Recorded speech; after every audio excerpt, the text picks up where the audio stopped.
په کابل کې د کتابخانې زن په نامه یو کتابتون پرانستل شو.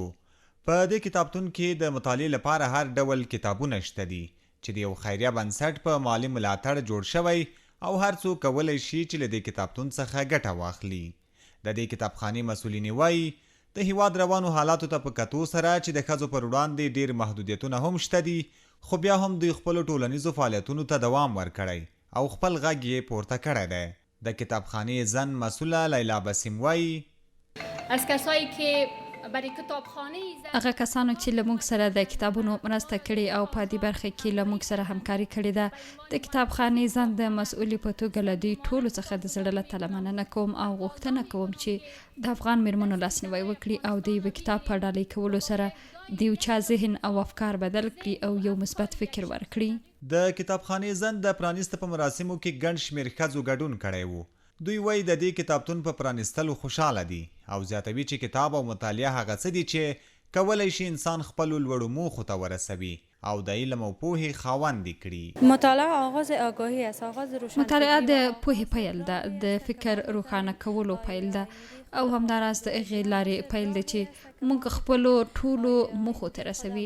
د دا ډول کتابخانې پرانستل چې د ښځو لخوا او د ښځو لپاره ده په دا ډول شرایطو کې ډېر د خوشحالۍ خبر دی، نه یوازې د ښځو لپاره بلکې د ټولو هغو لپاره چې د علم او ادب مینوال دي.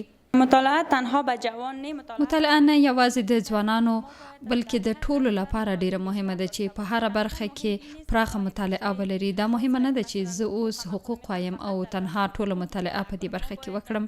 پراخه مطالعه ډیره مهمه ده ځکه چې د انسان فکر روښانه کوي، ذهن یې جوړوي او شخصیت یې جوړوي.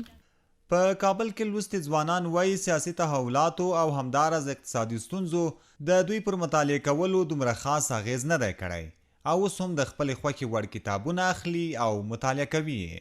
عموما څوک چې غواړي چې پرمختګ وکړي هغه باید مطالعه وکړي، هر وخت هغه باید په یو نظام په وخت پورې اړه ونه لري. زیاتره کتابخانې له کتابخانو له خرڅونکو یا هم له د کتاب له پیرودلو شکایت کوي او وایي چې کاروبار ټکنی شوی دی، خلک مطالعه ته زړه نه ښه کوي، هغه پیسې نه لري چې په کتاب باندې ولګوي.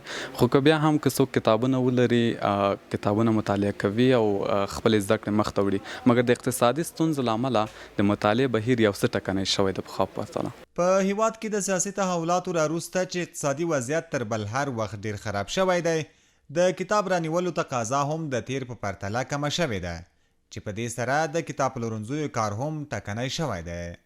عزت الله احمدزی، CMG، کابل.